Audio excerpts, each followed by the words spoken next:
मंडळी नमस्कार, जय शिवराय. सर्वप्रथम आपणा सर्वांना प्रजासत्ताक दिनाच्या खूप खूप शुभेच्छा. आणि आजच्या प्रजासत्ताक दिनानिमित्तच आपणा सर्वांशी एक फायनान्स फॉर्म्युला डिस्कस करावा वाटतोय.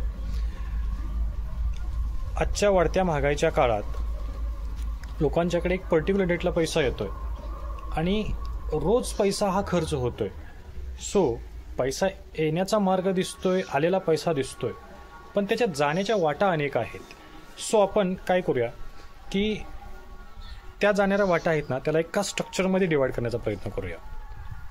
हे डिवाईड करत असताना आपण एक 10,000 अमाऊंटचं एक्झाम्पल घेतोय.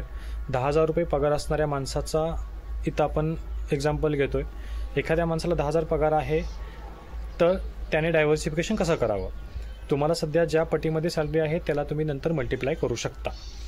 एखाद्या पर्सनला 10,000 अमाऊंट ची सॅलरी आहे, तर त्याने 50-30-20%चा रूल अप्लाय करून त्याचं डायव्हर्सिफिकेशन करावं.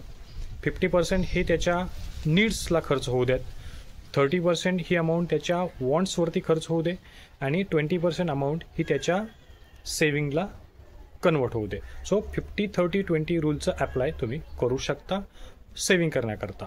सो आत्ता इथे एक विषय असा येतो की याचं डायव्हर्सिफिकेशन कसं करायचं.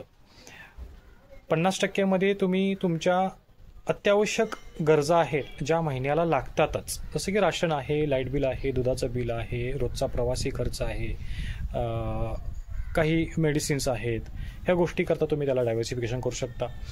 30%ला तुम्ही वॉन्ट्समध्ये बसवू शकता, ज्याच्यामध्ये काही एंटरटेनमेंट पार्ट येतो, फिरायला जाणे, काही घटक शॉपिंग करतोय आपण, त्याला तिथे स्ट्रक्चरमध्ये बसवा. आणि एक पॉईंट आपण ॲड ऑन करतो याच्यामध्ये की तुम्ही सडनली एक्सपेन्सेस जे येतात त्याकरता ते स्ट्रक्चर बसवा. आणि 20% हे तुमच्या सेव्हिंगला कन्वर्ट होऊ दे.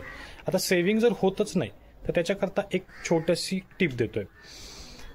दर महिन्याला तुमचा होणारा एक्सपेन्सेस तुम्ही लिहून काढा, आणि हे होणाऱ्या एक्सपेन्सेसमध्ये चुकीच्या ठिकाणी तुमचे काही पैसे दर महिन्याला जात आहेत. सो महिन्याला जर 2,000 ते 3,000 रुपये तुमचे जात असतील चुकीच्या ठिकाणी, सो ते जे खर्च तुम्हाला जर टाळता येत असतील तर ते पहा आणि त्याला सेव्हिंगच्या बकेटमध्ये कन्वर्ट करण्याचा प्रयत्न करा. ज्यावेळेस तुमच्याकडे लिखित व्यवहार असेल त्यावेळेस तुमच्या लक्षात येईल की अरे हे पैसे तर कळत नकळत माझ्याकडून जात आहेत, ह्याचं जर मी सेव्हिंग करता आलं तर हेचं जर सेव्हिंग माझ्याकडून झालं तर खूप छान होईल. सो 50-30-20 रूल्स अप्लाय करून आपण चांगल्या पद्धतीनं सेव्हिंग करू शकतो. काही घटक आपण नंतर पुढच्या व्हिडिओमध्ये 50% काय मध्ये बसवायचे, 30% मध्ये काय बसवायचे, आणि 20% मध्ये सेव्हिंग कुठल्या सेक्टरमध्ये केलं पाहिजे हे पुढच्या येणाऱ्या काही व्हिडिओमध्ये आपण ते डिस्कस करूया.